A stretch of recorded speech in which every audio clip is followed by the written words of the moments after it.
Hello dear students, welcome back to my channel physics SPC. Gravitation का एक question. The kinetic energy needed, kinetic energy to project a body of mass m at rest from point p at a height r by 2 from surface of earth to infinity r radius of earth. तो पहले diagram को समझते हैं। Question में diagram के through समझते हैं question को। क्या गिवन है कि एक हमारे पास अर्थ है, ये हमारे पास अर्थ है। इस अर्थ का मास कैपिटल एम है, गिवन है मास ऑफ अर्थ, और रेडियस कैपिटल आर है, ये भी गिवन है। ये सरफेस हो गया बेटा, सरफेस ऑफ अर्थ। इससे आर बाई टू हाइट पर एच दे रखा है, आर बाई टू हाइट। यहां एक पार्टिकल है बेटा जिसका मास स्मॉल एम है, वो रेस्ट में है अभी। अब उसको आपको कितनी काइनेटिक एनर्जी देनी है? पहले वो रेस्ट में है पार्टिकल, इस जगह पर है, तो इसे कितनी काइनेटिक एनर्जी देनी है? काइनेटिक एनर्जी पूछ रहा है आपसे, जिससे ये इन्फिनिटी पे पहुंच जाए। कितनी का एनर्जी दे दें इसको जिससे वो इनफाइनाइट पे पहुंच जाए, ये क्वेश्चन है। तो इनफाइनाइट पे पहुंचाना है इस बॉडी को, तो वहां पे तो वेलोसिटी कितनी हो जाएगी?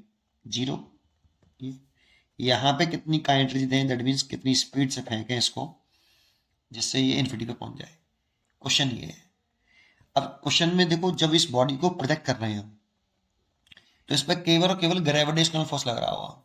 जब ओनली ग्रेविटेशनल फोर्स लगे, अब ये मान लेते हैं कि जो एयर रेजिस्टेंस है ना, वो खत्म है, वहां पे एयर रेजिस्टेंस नहीं है, ग्रेविटेशनल फोर्स लग रहा है ओनली, उसे इग्नोर करके चलते हैं। ग्रेविटेशनल फोर्स लग रहा है जो कि एक कंजर्वेटिव फोर्स है, कंजर्वेटिव फोर्स है।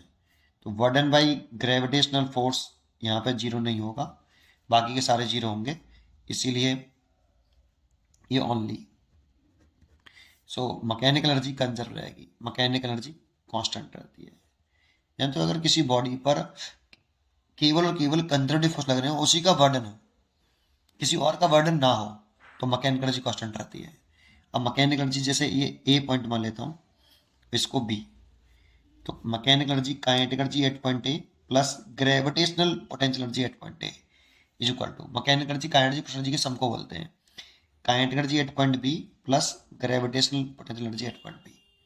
अब इसमें पोटेंशियल एनर्जी का कंसेप्ट आना चाहिए बस केवल। काइनेटिक एनर्जी इस वाले पॉइंट पर पूछ रहा है, तो ए पॉइंट पे तो काइनेटिक एनर्जी पूछ रहा है। अब ए पॉइंट पर ग्रेविटेशनल पोटेंशियल एनर्जी कितनी? तो ये होता है फॉर्मूला, माइनस का जी, दोनों मास का मल्टीप्लाई कर लो, अर्थ के मास का और बॉडी के मास का मल्टीप्लाई। और अर्थ के मास और बॉडी के मास के बीच की सेक्शन लिखते हैं हमेशा, ये दो कैपिटल एम स्मॉल एम लिख रहे हैं ना यहाँ पे, उनके बीच की शॉर्टेस्ट सेक्शन लिखेंगे। तो कितनी सेपरेशन है बेटा इसमें? आर और R by two, R plus R by two, capital M ये रहा और स्मॉल एम ये रहा, इन दोनों के बीच की शॉर्टेस्ट सेक्शन लिखी हमने। तो इतना पोटेंशियल एनर्जी हो गई। वैसे तो एक्चुअल में इसका मैं कंसेप्ट बताऊंगा पीछे, अभी की प्रोसेस का कंसेप्ट क्या है इस जगह पर, ठीक है। अभी तो इतना समझो।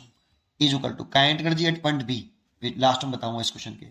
बी पॉइंट पर काइनेटिक एनर्जी देखें तो स्पीड कितनी हो गई? जीरो। जब ये वाली बॉडी जिसका मास स्मॉल है में बी पॉइंट पर पहुंच जाए, तो काइनेटिक एनर्जी जीरो हो जाएगी, प्लस पोटेंशियल एनर्जी भी जीरो हो जाएगी। क्यों? क्योंकि सेपरेशन कितनी होगी? जब ये बॉडी इन्फिनिटी पे पहुंच गई, तो अर्थ के मास, अर्थ के सेंटर वाले मास से बॉडी के मास की सेपरेशन कितनी होगी? दोनों मास के बीच की सेपरेशन कितनी होगी? इनफाइनाइट।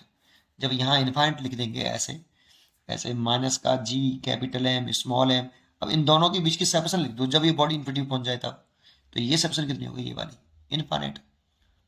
भाई ये इनफाइनाइट भी तो पहुंच गए हम, तो इनफाइनाइट डिवाइड करेंगे तो जीरो आ जाएगा, तो इतना, तो ये जीरो हो गया। इसको दल ले जाएं तो के ए इज इक्वल टू, इसको दल लेके आए, G capital M small M बटे थ्री आर बाई, दोनों को ऐड कर लिया, R plus R by two, three by two R by two, two ऊपर पहुंच गया। तो का एनर्जी एट पॉइंट ए कितना हो गया? Two G capital M small M by three R, इतनी का एनर्जी हो गई। तो इसीलिए इसका जो आंसर हो गया वो ए हो गया। अब जरा पोटेंशियल एनर्जी का कंसेप्ट सुन लो, क्या सोचते हैं।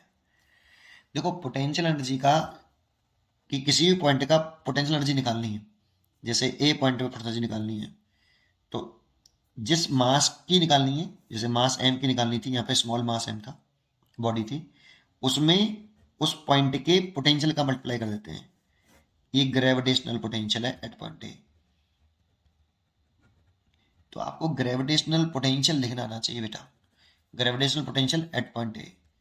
तो किसी भी पॉइंट का अगर आप ग्रेविटेशनल पोटेंशियल लिखना जानते हो तो उस पॉइंट की पोटेंशियल एनर्जी लिखना जानते हो, उसमें केवल मास से मल्टीप्लाई करना होता है। अब जैसे ये अर्थ एक सॉलिड नॉन कंडक्टिंग स्फीयर होता है, अर्थ एक क्या होता है, सॉलिड नॉन कंडक्टिंग स्फीयर। इसके लिए बाहर किसी पॉइंट पर, ये सेंटर है, एक कैपिटल एम मास है और ये आउटसाइड पॉइंट है, इसकी रेडियस कैपिटल आर है, ये सेंटर से डिस्टेंस स्मॉल आर है। इस वाले पॉइंट का पोटेंशियल लिखना हो तो ग्रेविटेशनल पोटेंशियल ए पॉइंट लिख रहे हैं, ए पॉइंट पर कितना, तो ये पॉइंट आउटसाइड है बेटा, आउटसाइड, और small R greater than capital R है। देखो तो इस वाले पॉइंट का जो पोटेंशियल होता है वो जी अर्थ का मास ओवर सेंटर से आउटसाइड वाले पॉइंट तक की डिस्टेंस लिखते हैं, स्मॉल आर, ये इतना होता है।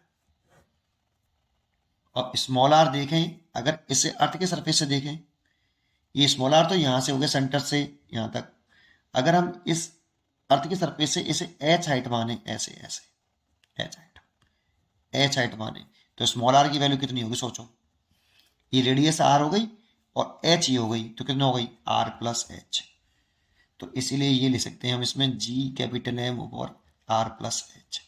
इसीलिए ए पॉइंट की अगर पोटेंशियल एनर्जी लिखें, अगर यहाँ पे एक मास है स्मॉल एम, तो क्या लिखें, एम इंटू वी ए, और एम तो है ही है, वी ए पॉइंट का पोटेंशियल लिखा तो जी एम बटे आर प्लस एच, ऐसे। तो ग्रेविटेशनल पोटेंशियल लिखना आना चाहिए आपको। तो ए पॉइंट की पोटेंशियल हो गई, अच्छा ये माइनस में होता है, गड़बड़ कर रहे हैं हम, ग्रेविटेशनल पोटेंशियल माइनस में होता है बेटा, तो ये माइनस साइन आ जाएगा यहाँ पे, तो माइनस का G capital M small m over R plus H हो गया। देखो ऐसे, तो अर्थ की रेडियस हो गई और हाइट हो गई अर्थ के सरफेस से, और स्मॉल आर के टर्म में लिखते तो ऐसे लिखते माइनस के जी कैपिटल एम स्मॉल एम बटे स्मॉल आर। तो देखो यहाँ स्मॉल आर कहाँ से कहाँ तक की सेपरेशन है, ध्यान से देखो, इस मास के और इसके मास के दोनों के बीच की शॉर्टेस्ट सेपरेशन है, और आर प्लस एच भी देखो, दोनों मास के बीच की शॉर्टेस्ट सेपरेशन दिखाई देगी आपको, एक ही बात है वो। तो उम्मीद करता हूँ कि आपको ये जरूर समझ में आया होगा। तो ये कंसेप्ट होता है बेटा, आपको ग्रेविटेशनल पोटेंशियल लिखना आना चाहिए अर्थ का, कि अंदर कितना, सरफेस पे कितना। अगर पोटेंशियल लिख सकते हो तो पोटेंशियल एनर्जी भी लिख सकते हो उस पॉइंट की। ठीक है, पढ़ते रहिए और खुश रहिए।